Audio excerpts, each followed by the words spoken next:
Excuse me, sir. Yes? We were hoping to interview Jesus of Nazareth.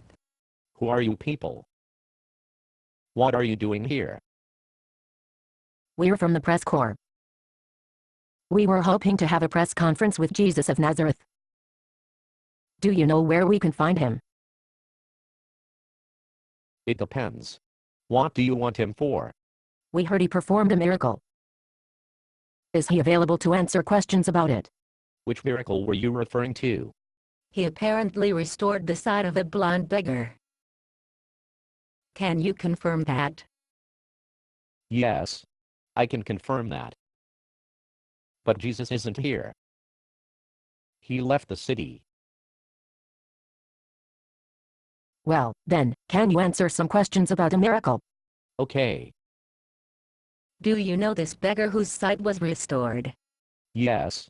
I know him intimately. So, you can confirm that he was blind before. But he has normal vision now. Yes. He was blind as a bat before Jesus healed him, and he can now see everything you see. Can you tell us if Jesus used an incantation for the healing? Yes, I can. And no, he didn't. Are you saying that Jesus didn't say anything when he restored the man's sight? You asked if Jesus used an incantation. And he didn't. But he did say something. What did he say? He said, "Go and wash in the pool of Siloam." Why would he say that? Does the pool of Siloam have magical healing properties? Some people think it does.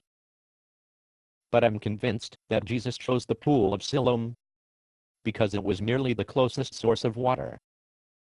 That's odd. Jesus restored sight to other people, but he never needed water to do it. Do you have any idea why Jesus used water this time? Yes. He used the water to remove the mud. Mud? What mud? Jesus picked up a handful of dirt and spit into it, and made mud with it. Then he applied the mud to the beggar's eyes. So, it was the mud that restored the beggar's sight. Not at all. Well, then, what was the mud for? Jesus is the Messiah, the creator of the universe. He doesn't need mud or anything else for healing. The mud merely made it easier for the beggar to believe in the healing.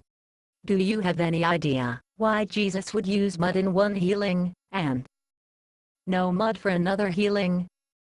Yes. I can. The other healings without mud were requested by the blind people. They believed in Jesus before he healed them. The beggar didn't ask for the healing. He didn't even know who Jesus was before the healing. The mud made it easier to believe in Jesus. How do you know so much about the state of mind of this blind beggar? I am the blind beggar. You are.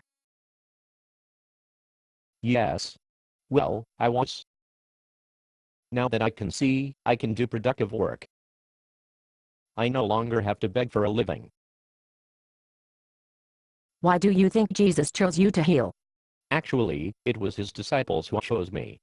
What do you mean? I was begging at the gate when Jesus and his disciples passed by. His disciples asked Jesus whose sin caused me to be blind. My own sins or the sins of my parents?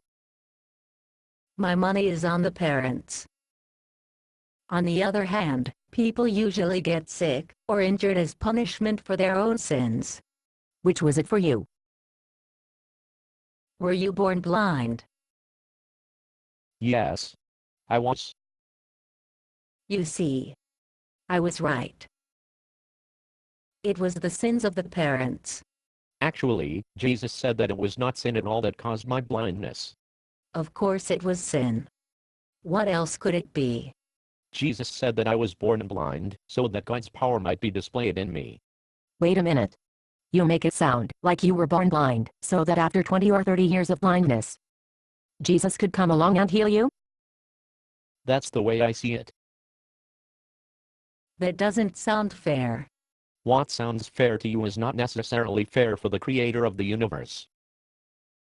As far as I'm concerned, 23 years of blindness is a small price to pay for my eternal salvation.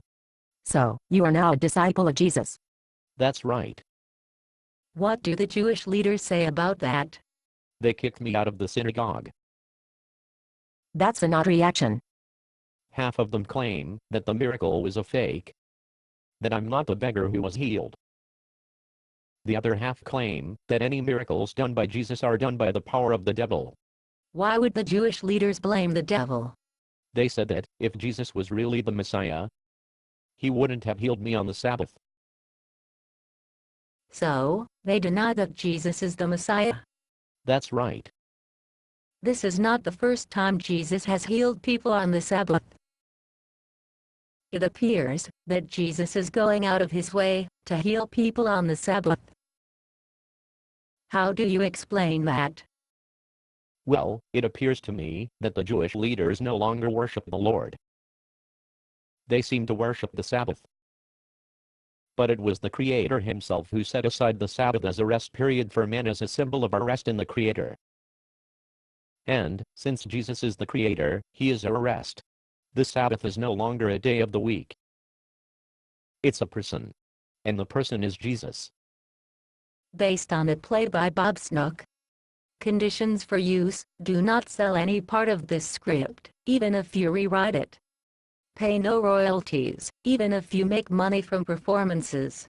You may reproduce and distribute this script freely, but all copies must contain this copyright statement.